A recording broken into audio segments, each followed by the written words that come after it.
Really sliding. Oh, here we go. Could be a run out. Oh, that's really sharp running there from the Falcons, turning what seemed to be a single into a two. They're looking to hustle up here. Maybe they haven't just given up and given in. The Bears might have to stay on task here and finish off this job. Yeah, they have to chance their arm, aren't they? 68 more required.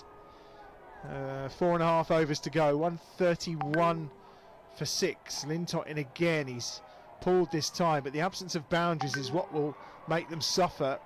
Guest is on 8, and he'll get 2 more to his total. He'll move round to 10. And again, it's the relay fielding of Garton and Bethel on that leg side that do the work for the Bears. It'll be interesting to see if Jake just gives it a bit of flight, what Guest will do here. There it is. Into the offside. It's just going to be over. Gone over and drops in between 3 fielders there. They converge, and Dan Mosley throws it in from long off.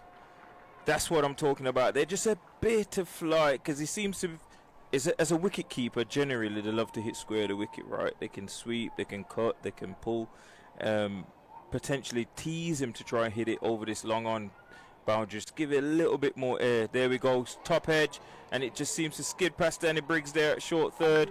Can he pull it back in? Yes, he pulls it back in. Great bit of fielding there. Moeen Ali does the clean up. And you can tell it's Junior Bears Day. There's roars from young voices as Danny Briggs managed to cut that one off over the far side. That's the end of the 16th over. 137 for 6, the Dafabet comparison.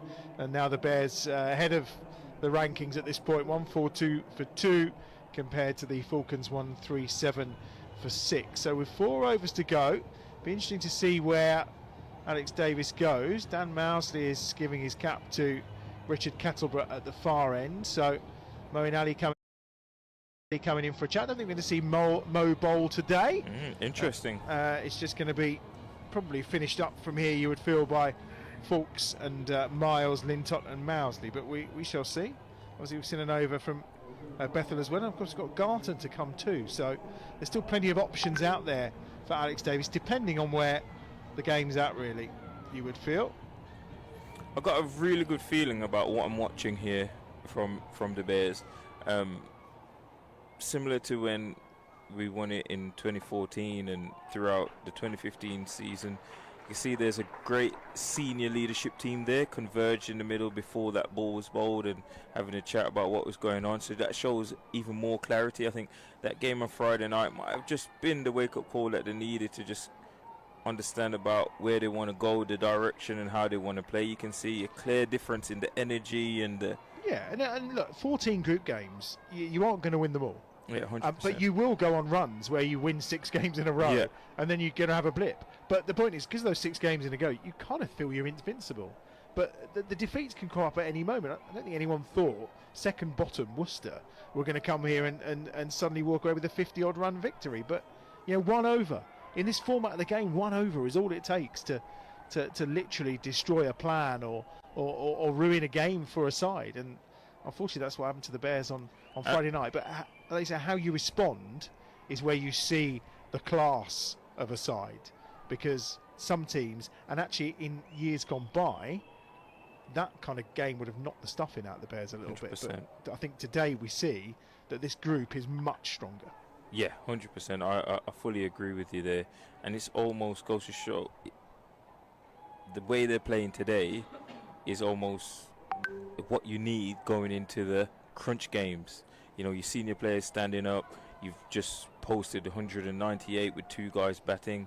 You got your young players standing up and batting well. And here we go, catching opportunity. Got the catch. Dan Mousley gets his wicket. And it's Danny Briggs who takes the catch. Is there anything he's not going to do today? 3 wickets, a catch. Mousley gets his man. And it's 140 for 7. Terrific. And it's true what you say. That response is important. It really is key. And when you see a group like this, and the other thing today about today's performance, and you know, they notched up 198 with probably one of their lowest power plays of the season. They didn't go out there looking to biff it. They didn't go out there in those early overs feeling we need to clear boundaries. They actually, off the back of Friday, just went, you know what, we'll just do what we do and There's so many different ways you can play this game, aren't there? 100%, and they backed the quality in which they had in terms of the players that were out there in the middle, and then the players that were to come. And it just showed that if you're patient and they can trust the surfaces that they are playing on at home as well. So credit goes to the ground staff in Gary Barnwell and his team. This pitch is an absolute belter. So they knew that the pitch being well, Sam Hain batting the way that he bats, it's just an absolute pleasure to watch him go about his business. And then the informed man here, Dan Mosley, bowling now. Again, his coming of age this season has just been absolutely superb for the Bears. 141 for 7 then. 17 overs gone. 3 to go. 58 required from 18 balls, but only 3 wickets in hand for the Derbyshire Falcons, who will still have... In the North Group at the moment, though. When is it not very tight in the North Group? Strong group. It is every single season, isn't it? Every year, yeah, very strong group. It is. This season, again, it's Kent. And potentially sometimes it's a Glamorgan or whoever. Whereas the North, it's always 7 or 8 of the 9 teams invariably are in the hat. Yeah, which is the case again this season. We're just looking at the scores from the other game as Zach Fawkes gets ready to bowl here to Alex Thompson. I'll update you in a second on those. This in between the balls as Fawkes is in. 141 for 7 then. Oh, hammered back down the ground. Fawkes put his hand out to it. Great stop from Dan Mousley. And they're going to go back for a second. They'll get a second. And it's 2 more to the total. So just looking at those scores, Leicestershire at Grace Road are 29 runs away from victory over Notts, which again doesn't help Derbyshire, but would be a massive step towards the quarters. Who doesn't beat Notts nowadays? Well, no comment. But the next game we'll look at in the North, Worcestershire versus Yorkshire, as Fawkes comes into bowl again. Oh, up in the air. He's going to get his wicket here, surely. Here.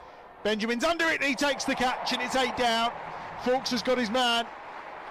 And Change Thompson's on his way after for 3 runs, should I say, of 3 balls, and it's 143 for 8, and the end is in sight for the Derbyshire Falcons. What's the wind viz looking like now, Adam? Well, it's your wind viz, so it's up to you. My wind viz.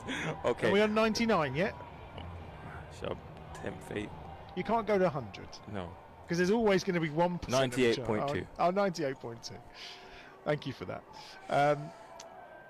Rest of the scores, quickly. Yeah, so in terms of a game which does have big implications for Derbyshire, Yorkshire currently need 40 from 19 balls at New Road to beat the Rapids. So that will be an interesting conclusion, because if Worcestershire do win that, it does give Derbyshire that outside hope, and it's currently rained off between Northants and Durham. They're just about to get underway though, so we have got a fixture there. Well, Northants have chose to field apparently. So 143 for 8 then. We have a mere 16 balls left here. Then we can all go and stop thinking about little white balls and, well, thinking about a big white ball instead. Somewhere in Berlin. We've still not had 3 Lions from Adam yet. Surely it's coming. Maybe he's saving it to the end of the game. Here's Fawkes in. Oh, hammered down the ground. Whoa. And it's smoke past Jake Lintott there at mid-off. Almost killed Jack Chappell on the way. Jeez.